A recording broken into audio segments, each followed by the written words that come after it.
Hello friends, welcome back to my channel. இன்றைக்கி நம்ம சேனலில் உளுந்து வெந்தயம் இல்லாமல் நல்லா சாஃப்டாக ஸ்பாஞ்சியான இட்லி தாங்க செய்ய போகிறோம்.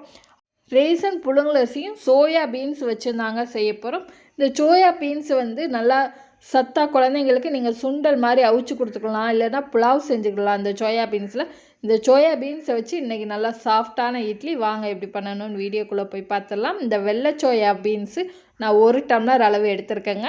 இது தண்ணி ஊற்றி நல்லா கழுவிட்டு ஒரு 6 மணி நேரம் நம்ம கருப்பு சுண்டல்லாம் எப்படி பயிர் வகையெல்லாம் ஊற வைப்போமோ அதே மாதிரி 6 மணி நேரம் ஊற வச்சு எடுத்துக்கலாம். இந்த 1 டம்ளர் அளவு சோயா பீன்ஸுக்கு நார்மலாக இட்லி தோசைக்கு நம்ம ரெகுலராக நம்ம எந்த அளவுக்கு அரிசி எடுப்போமோ அந்த அளவு அரிசி அளந்து எடுத்துக்கலாங்க. 4 டம்ளரோ 5 டம்ளரோ. நான் இன்றைக்கி 5 டம்ளர் அளவு தான் ரேஷன் இட்லி அரிசி எடுத்திருக்கேன். நீங்கள் வீட்டில் கடையில் விற்கக்கூடிய அரிசி கூட எடுத்துக்கலாம், இல்லை ரேஷன் புழுங்கல் அரிசி கூட எடுத்துக்கலாங்க. நல்லா தண்ணி ஊற்றி ஒரு 4லேருந்து 5 தடவை நல்லா அழுத்தம் கொடுத்து கல்லுப்பு 1 ஸ்பூன் அளவு சேர்த்து நல்லா பளிச்சுன்னு நம்ம கழுவி எடுத்துக்கலாம்.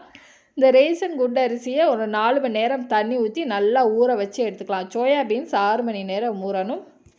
சோயா பீன்ஸு நல்லா ஓவர் நைட் ஃபுல்லாகவே நல்லா ஊறி வந்துடுச்சுங்க. இன்னும் 1 தடவை இல்லை 2 தடவை நல்லா அந்த ஊற ஸ்மெல் வராத அளவுக்கு தண்ணி ஊற்றி நம்ம நல்லா கழுவி எடுத்துக்கிடலாம். அந்த சோயா பீன்ஸை கழுவிட்டு தண்ணியை ஃபுல்லாக இந்த அளவுக்கு பாருங்கள், வெள்ளை சோயா பீன்ஸை நல்லா தண்ணியை வடிகட்டி எடுத்துக்கலாம். எடுத்துகிட்டு இப்போ கிரைண்டரில் கொஞ்சமாக தண்ணி சேர்த்து 6 மணி நேரம் ஊற வச்சுருந்து சோயா பீன்ஸை நான் சேர்த்துக்கிறேங்க கிரைண்டரில். உளுந்துக்கு பதிலாக இந்த 1 டம்ளர் அளவு சோயா பீன்ஸ் சேர்த்து நம்ம அரைச்சிக்கலாம். நல்லா பொங்கி வரும். உங்களுக்கு இந்த சோயா பீன்ஸை சேர்க்கல கிரைண்டர் அங்கங்கே சிக்குனுச்சுன்னா நீங்கள் ஒரு தடவை மிக்சி ஜாரில் சோயா பீன்ஸை போட்டு லைட்டாக ஒரு ஓட்டி மட்டும் கிரைண்டரில் சேர்த்துக்கோங்க. 20 நிமிஷம் தான். நல்லா உளுந்து மாதிரியே மாவு பாருங்கள், நல்லா பொங்கி நல்லா வெள்ளை கலரில் இருக்குது பாருங்கள். இந்த மாவை நம்ம சோயா பீன்ஸ் மாவை இப்போ தோண்டி ஒரு பாத்திரத்தில் எடுத்துக்கலாம். இப்போ அதே கிரைண்டரில் கொஞ்சமாக தண்ணி சேர்த்து நம்ம ஊற வச்சுருந்த இட்லி அரிசி ரேஷன் இட்லி அரிசியுமே சேர்த்துக்கிடலாங்க. சேர்த்துட்டு ரவை மாவு பக்குவத்துக்கு நம்ம அரைச்சி எடுத்துக்கிடலாம். கொஞ்சம் இட்லிக்கு பாருங்கள் நெருன்னு தான் இருக்கணும். நீங்கள் இதில் இந்த சோயா பீன்ஸ் தோசை ஊற்றினா 1 ஸ்பூன் அளவு நீங்கள் வெந்தயம் கூட சேர்த்துக்கிடலாம். நான் வெந்தயம் எதுவுமே சேர்க்காமல் இட்லி மட்டும்தான் செய்ய போகிறேன். இந்த இட்லி மாவு சோயா பீன்ஸ் இட்லி மாவை ரொம்ப நாளைக்கு நம்ம ஃப்ரிட்ஜில் ஸ்டோர் பண்ணி வைக்க முடியாது. ஒரு 1லேருந்து 2 நாள் தான் ஸ்டோர் பண்ணி வைக்க முடியும். அதனால் கம்மியான அளவுலேயே அரைச்சிக்கலாம். இப்போ அரிசியும் பாருங்கள் கொஞ்சம் நெரு ரவை பக்குவத்துக்கு நல்லா அரைஞ்சி வந்துருச்சு.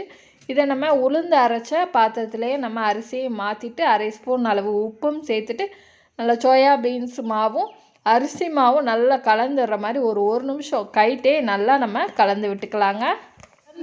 மூடி நம்ம ஒரு 6லேருந்து 8 மணி நேரம் புளிக்க வச்சு எடுத்துக்கலாம்.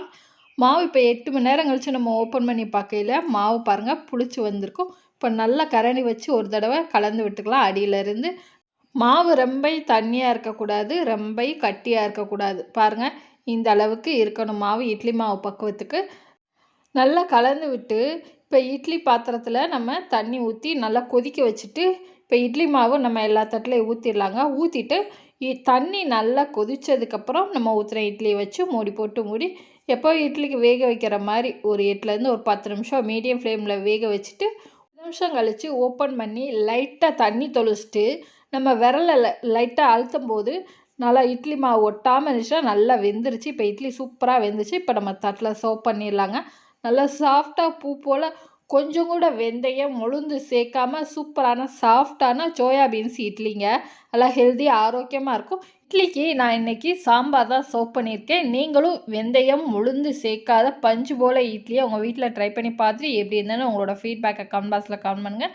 இந்த ரெசிபி இருந்தால் லைக் பண்ணுங்கள், ஷேர் பண்ணுங்கள். டாட்டா.